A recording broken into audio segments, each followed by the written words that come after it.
Welcome back to another episode of Meredith with a Y. I am your host, Meredith Willits, and I am fresh back from my trip to Ireland, which I have to say was way more enlightening and amazing than I even thought it was going to be. So stay with me.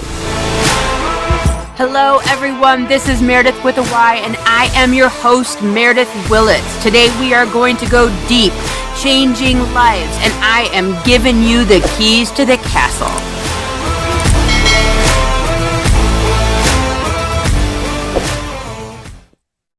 So I'm back, and it was amazing, and it was way different than I thought it would be to see so many people walking around that looked very similar to myself.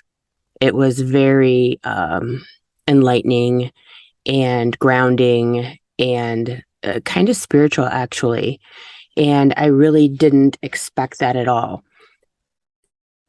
We had two really amazing drivers. One that was just a short trip from the airport to our hotel the first day, and he was very enlightening about so much of Irish culture and history and problems in Ireland with being colonized by the English. And that was really eye-opening because, being in America, you can read whatever you want, and whatever you read is usually one-sided and is given to you from your school or your family. And so to hear it straight from the horse's mouth, so to speak, was really enlightening and really eye-opening and really jarring. So that was pretty amazing. I have had a bit of disdain for this whole with the Queen dying, and I have a lot of friends that are, mourning the loss of the Queen Elizabeth, and just to hear about how Ireland and the people of Ireland were really devastated by being colonized by England in such a visceral way. So to give you what I heard and what was told to me, which I was shocked by, because I said, I think I've talked about it here, that one of my great-grandfathers actually committed suicide during the potato famine because he was a potato farmer. And the way I'd always heard it was that Ireland, was this mass producer of potatoes, and because of it, they died. People were dying and leaving Ireland. And what he had told us in the very first moments of arriving to Ireland was that the potato famine had actually happened in, I think he said, 4 countries. But the difference was that Ireland had been colonized by England, and so England was taking all of the food. That there was plenty of food in Ireland, but they were not allowed to eat it. It was being shipped back to England. I did not know this. I thought that Ireland was just stuck and just doomed because of the potato famine. Not the case. Potato famine happened other places. They were fine. The other thing that he talked about was the fact that the Irish people, when they were colonized by England, if they did something wrong, they were shipped off to other countries, one being America. This could happen for the smallest of offenses. Because there were no prisons, all criminals were just shipped off the island, shipped away. And this, again, I did not know. So when they talked about, well, in school, it sounded like there were these horrible criminals being shipped off to America from Ireland for these heinous offenses, and that all Irish people that had landed and ended up in America were there because of, 1, the potato famine, or 2, because they were hardened criminals. Again, not the case. So I've done so much work really trying to learn about colonization by England to other countries. Most of those countries being brown skinned people countries, that I really hadn't done the work to understand how England had colonized uh, Ireland. And then we can see it, in our history books, the colonization, but it seemed more natural, oddly, very oddly, in America. But just as they colonized Ireland, they colonized the native people of the Americas, so the Native Americans, and sent whomever to to America and continued to rule and take the goods, which we're seeing if you're watching anything about the Queen or have been watching about the Queen's death and what they're trying to get back the jewels and gems from, South Africa to India. They're calling for these riches to be returned. And I thought it was a big deal, but I never really made it personal. I never really understood how personal this colonization could be because my skin is white. And it was really devastating to hear that for 40 years, the English rule in Ireland caused so much loss, so much change. And we went to a food tasting the last full day that we were there, and they were talking about this. I know I'm going to say it wrong, but poutine, it's basically like an Irish moonshine. And this had been distilled for hundreds, if not thousands of years in Ireland, and different families distilled this, and then they had made it, more streamlined, so it was done properly. And the English, when they came over and colonized Ireland, they disallowed the production of the poutine alcohol because it was of an Irish tradition. And it infuriated me because how many other traditions are being or have been lost in many, many countries because of this English colonization and removal of traditions, removal of food, goods, jewels, riches, money, taxation without representation. It's really, really mind blowing. And, while we were in Ireland, there was this huge hurricane going through Florida. And when we lived in Florida, a hurricane goes through, it's your number one, life situation. It's happening to you. And sure, if you have friends there or family there, or maybe you don't know anyone who's going through a hurricane or a tornado, it's very othering. It's the other person. You're going about your normal day. They're going through trauma. You understand. It's sad. It's upsetting. It's devastating to see the losses, but there's still an otherness to it. And when I have been hearing of these stories of millions of dollars and tons of traditions and language and culture and religion, be it,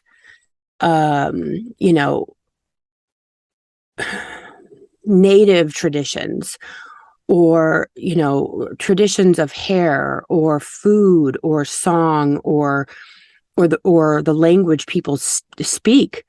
When you hear about these dark-skinned countries having this happen to them in the name usually of Christianity, it's other. It's just them. And by going to Ireland, it was me. It was my people. It was my country, people that look like me, having devastation and devastating consequences to colonization in the name of Christianity, in the name of being proper. And it's still going on, yet not as violently in Belfast, where, and this I didn't understand either. I mean, when I was growing up, the IRA, they were violent, they were criminals, they were gangs. And honestly, as it was being told to me over the week, the IRA was actually just trying to get the English rule out of their country. Now, in Belfast, the way it was described to me is that the Protestants, which are the English, and then there's the Catholics, which are the Irish people, now since the 90s live in, quote, harmony in that part of the Northern Ireland country. I find it fascinating that the Protestants, the English, it's divided in that way by country and by religion. Now, of course, you'll see some Protestant churches throughout Ireland, but there's still this sense of Protestant versus English. But again, it is now, since the 90s, it is done peacefully. But at the same time, I was told by someone that when the Queen had died, that they did not feel safe being in Belfast with their license plate of Southern Ireland. So it is still very much a situation that is going on there. And so I did a podcast with Joe Luman, back in another series, and I'll have my editor put that in the show notes, with Joe Luman, about colonization and Christian toxicity and so on and so forth. And when we do anything in the name of God or religion to take over a people, and we call it good because we're saving them from being a native or being an other or being brown-skinned, it's, in my opinion, that is taking the Lord's name in vain. It really is. And you can say, you know, God damn it, or Jesus Christ, or whatever. That, to me, as I've seen over these last couple decades of really opening my eyes to what the Bible means and all of these things, to me, destroying a culture and a people and stealing from them to the point of starvation for 4 decades, which is how long the people of Ireland were starved. To me, that is taking the Lord's name in vain. And, you know, a lot of people love the pomp and circumstance of the monarchy, and they say, oh, well, it didn't really have anything. They don't have anything to do with politics. They're apolitical. If you are in a position of power, be you a Hollywood star, a politician, just a wealthy person in general, any sort of power where there is a discrepancy between yourself and the common person, that is political. Just because people don't vote you into power and you, quote, don't have a say in politics, you still have a place of power. And the monarchy has become less political, per se, but it hasn't always been that way. And because they have not done anything to remedy, to rectify, to make right the wrongs of the past by not returning the gems, the jewels, the money, etc., back to the peoples of the countries that they have colonized, they are still in the wrong. You can't just say it wasn't me, but still benefit from the wrongs of the people that came before you, which is exactly what we do here in the United States. And I would ask anyone out there who has a hard time with reparations, who has a hard time with things like returning things that were, quote, gifts given to the monarchy by colonized nations, when When the queen or the king or the monarchy of England comes into a country and colonizes it and creates rule and dominion over a country and the people, there is no such thing as a gift.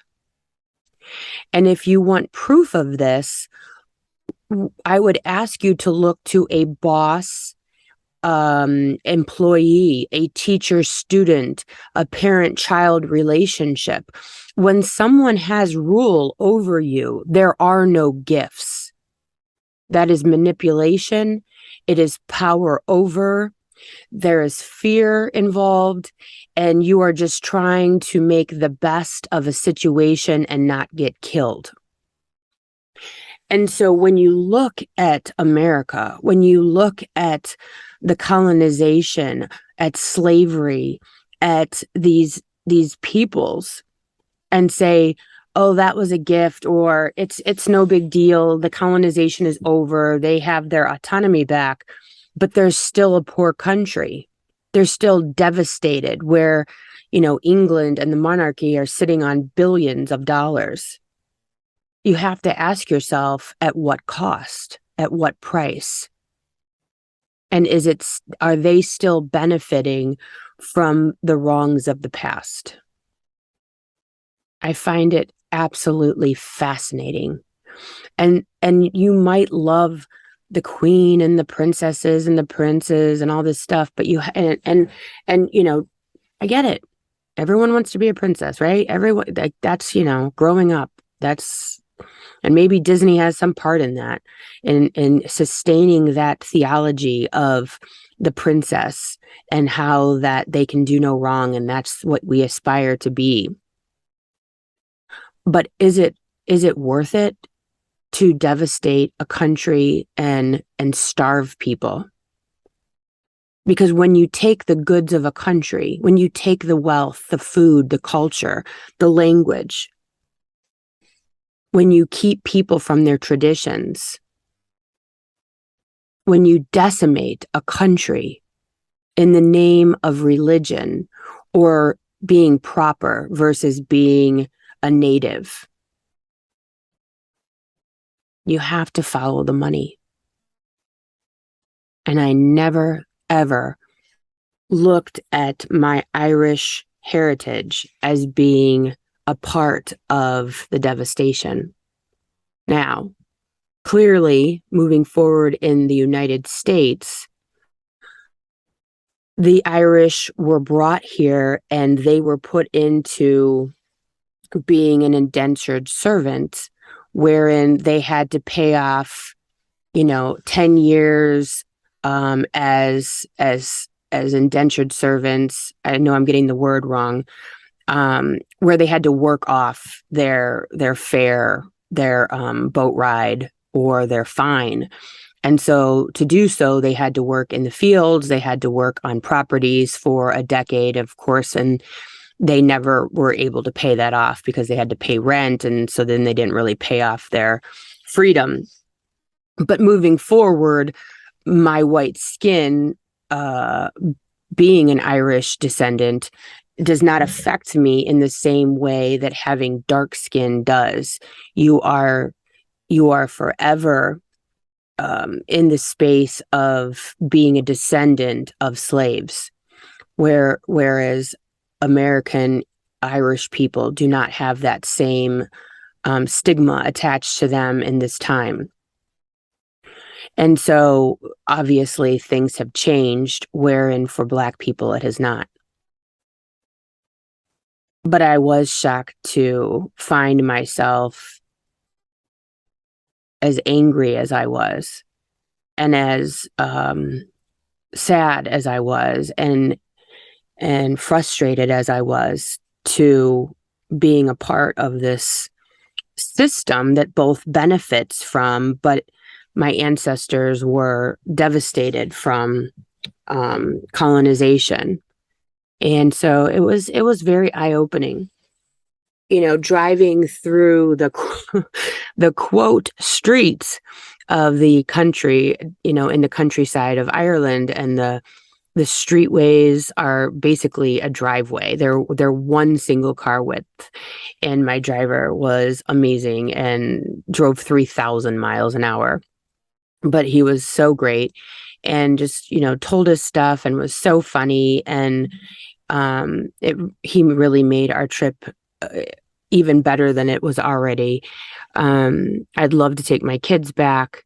I think that if you have the opportunity to visit the country that you are from, your family is from, even if you're lots of different parts, maybe the one that you identify with or that you're the most of, go back if you can and to that country. I think that you'll be amazed to see people that look like you and say things like you. Just even our driver, and in Ohio, everyone says sorry, sorry, sorry instead of excuse me. And it was super fun to hear everyone say sorry, sorry, sorry in Ireland. I'm like, oh my God, I say that. And people in Ohio say that. Or just listening to the different mannerisms of our driver, who was about, I think, 7 years older than me, maybe a little bit more. And just the mannerisms that are so exactly me. And the things that he would say or do, and it was so resonated with who I am. And it wasn't like I was reaching, like they were obvious things that I do and say, and the quick-wittedness of him. And it was really cool to be around, really cool to be around.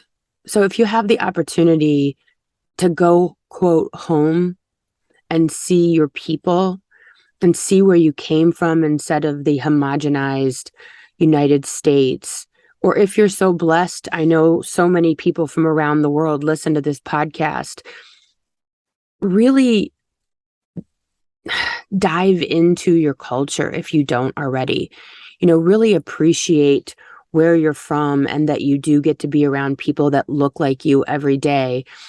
Find the beauty in your features, in your skin color, in your eye color, in your mannerisms, in your food, in the way that you celebrate, and, really have love for that, because it is a part of you, whether you've been around it or not. I've never been to Ireland, and I think would be a third generation American. I believe my great grandparents came over from Ireland, if I remember correctly.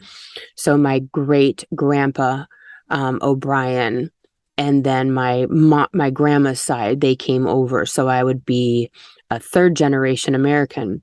And so to be so removed from my culture, we're so removed from my heritage, my DNA, if you will, but to see so many similarities and to feel so apart, even though I'm so American, it was really, really cool.